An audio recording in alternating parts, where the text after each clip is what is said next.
Every map we make depends on how we divide up the world. Traditionally, that's been done with latitude and longitude, but in many modern data systems, that's way too messy. Enter global grid systems H3, S2, and A5. These frameworks turn the planet into a grid of unique IDs, letting us do spatial analytics, routing, and modeling at scale. But even when they sound similar, they're built for different things, and how you choose between them can shape everything from your map tiles to your machine learning features. So in this video, I'm going to break down what H3, S2, and A5 are, what makes them different, and how each fits into the modern geospatial stack. So let's first talk about what global grid systems are. The technical term for a global grid system is a discrete global grid system, or DGGS.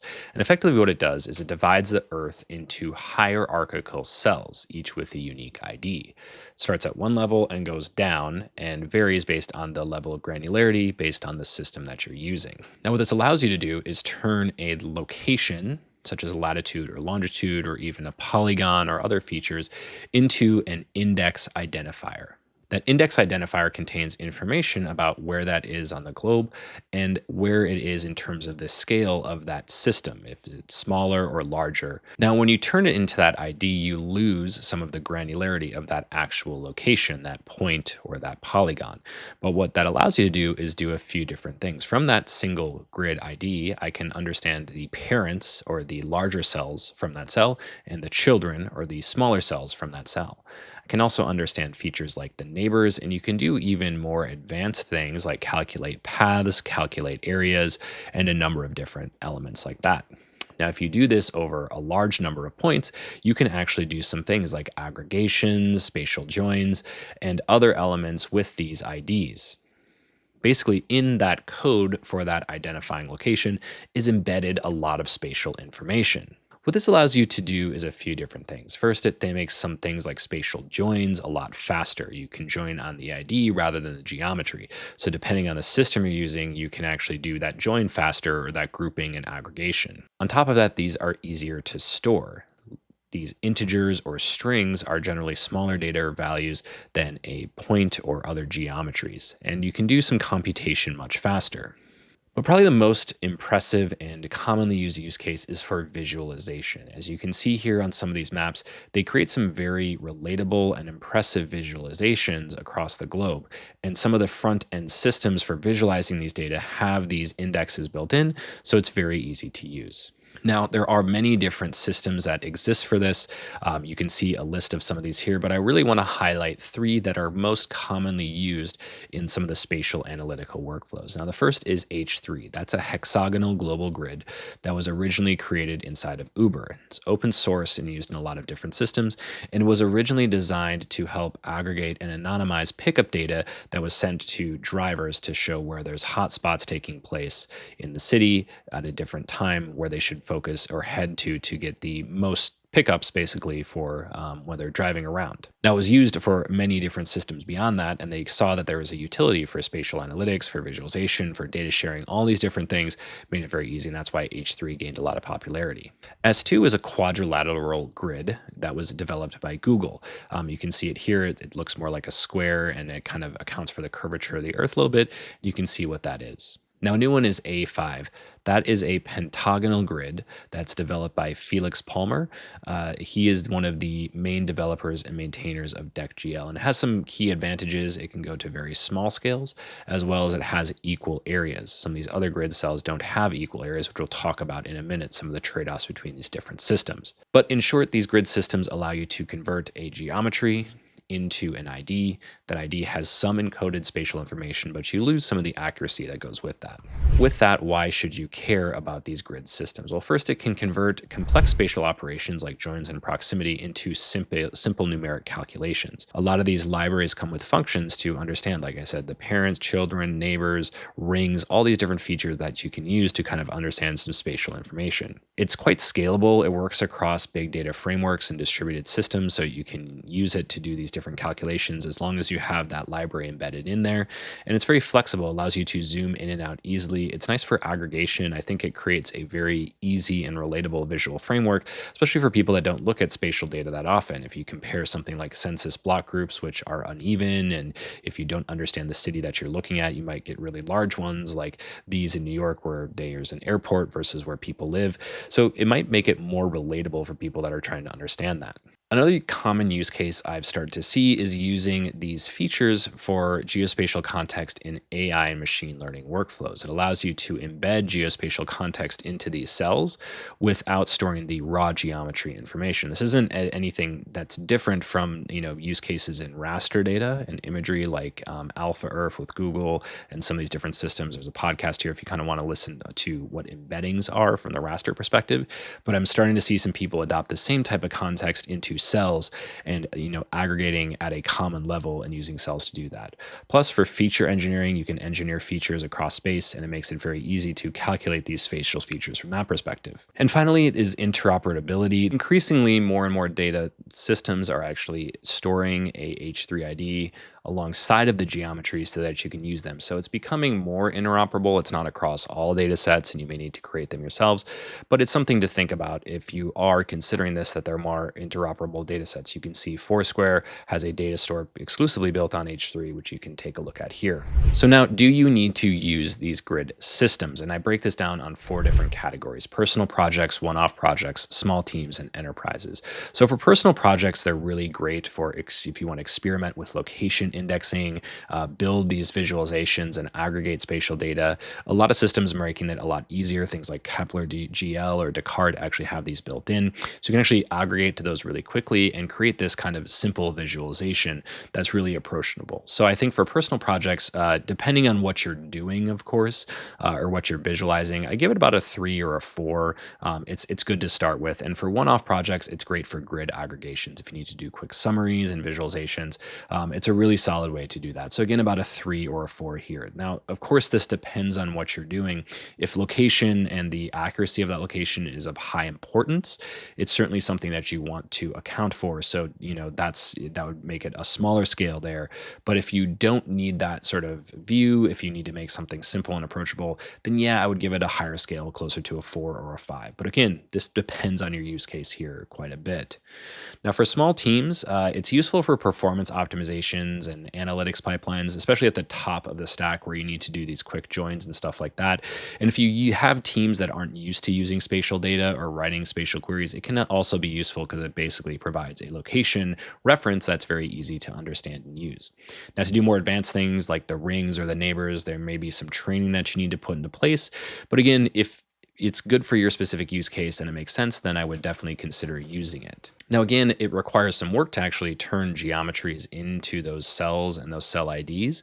So that's something to be aware of here. But specifically for the visualization use cases for small teams, I generally recommend it as a good place to start because it makes data very approachable. So I would give it another 4 because it makes it approachable to teams that don't work with spatial data. If you have to do a lot of heavy engineering to get the geometries into cells, that can be a little bit tricky. So, that would make it a little bit of a smaller priority depending on that. But if you have data that's ready and already in H3 or a different indexing system, you can go ahead and start with that. Now, for enterprises, this presents a few different problems, right? This is something where you may want to create derivative layers that are cell-based or grid-based, but you may want to store the raw geometry data itself because of that level of accuracy or that abstraction. So I generally think about this in terms of this multi-hop or medallion architecture for data engineering, where you want to store and keep a copy of the raw data, and maybe you have derivative data sets that are derived from that raw data itself because of that, that accuracy issue and things like that.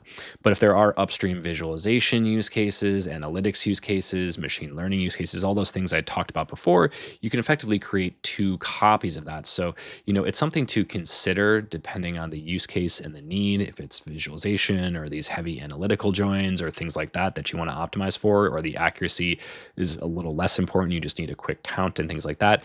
It can save a ton of time and energy, but you do need to account for that. You want to have some of the raw data stored as well, and derivative data sets from that raw data when accuracy is of high importance. So again, for enterprises, you can give it a 3 or a 4. And again, all this depends on use case here. So it's hard to point out to say what you absolutely need it for. But there's a couple of core use cases, things like mobility, sometimes logistics, doing global scale spatial AI or calculations that don't require high accuracy precision. That's a great use case for it. I actually wrote a blog post about this over on the Apache Sedona blog. If you want to check that out, I'll link it below. And it kind of talks about when you don't want to use them, right? In the case of maybe flood polygon, you want to know exactly if that's in or out of that polygon. So grids may abstract that a little bit. So that's something to be aware of. We'll get into that in a little bit more in the next section, but now I want to jump into how you actually use these. Now, all of these different systems have different bindings or libraries that you can use. A binding would be that it is written in one language. In the case of H3, it's written in a C-based language, and there are bindings out to different languages in Python, JavaScript, SQL, DuckDB, and other systems. So that allows you to work with it interoperably across these systems. So let's talk a little bit about these. H3 is a hexagonal grid system. It has 16 resolutions from the highest to the lowest level. And what's interesting is that each cell has a set of children that don't evenly overlap. So you can see here on this map, there's some of these edges that aren't perfectly, tied to the higher level, so that there is some trade-off when you look at, kind of the accuracy with that. But it's really good for these aggregation and spatial analytics, density, clustering types of use cases. There's lots of functions that you can use with Python and SQL to calculate, for this cell, what are the ones that are around it, or what is the parent or the children going up or down multiple levels. You can even do some advanced things like calculate paths and stuff like that. And it's used across many different spatial systems. And most of the data warehouses, PostGIS, there's Python bindings, DuckDB, Apache Sedona, all have interoperability for H3. So it's well integrated into those systems. So no matter where you have spatial data, you can effectively turn it into H3 data really easily and kind of interoperably move from it from there. Now, as I mentioned, S2 is based on a subdivided cube face that's projected onto the spherical, projection of the Earth. So if you look at these cells on a flat map, they kind of have these curves, but they're effectively squares that, when projected onto the flat surface of Earth, and have these things that are built into it. And it powers a lot of different services. It was originally developed by Google, so it's used across lots of different systems there. Notably, things like Pokemon Go use it as a spatial indexing system on the back end to help collect and aggregate data.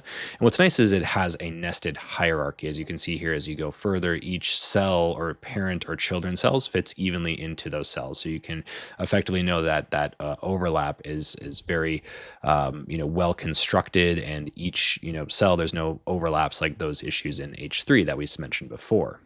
Now, it's used for a lot of different things, like geofencing. Is this thing inside of this thing? You can quickly check in and out. If you think of like Pokemon Go, are you in these areas or not near these areas? That is really helpful for doing those quick calculations. Things like map tiling and then hierarchical storage are some ways that it's used as well.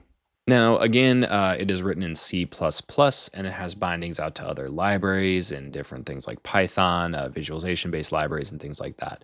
One of the trickier parts with S2 is it's really good for the backend, side of the house with data, because it has that nested hierarchy. The visualization kind of looks strange when you put it on a map, because maps are flat and it's based on a spherical projection of the Earth. So it has these kind of oddities that's embedded in it when you look at it visually. So generally, I use H3 for visualization.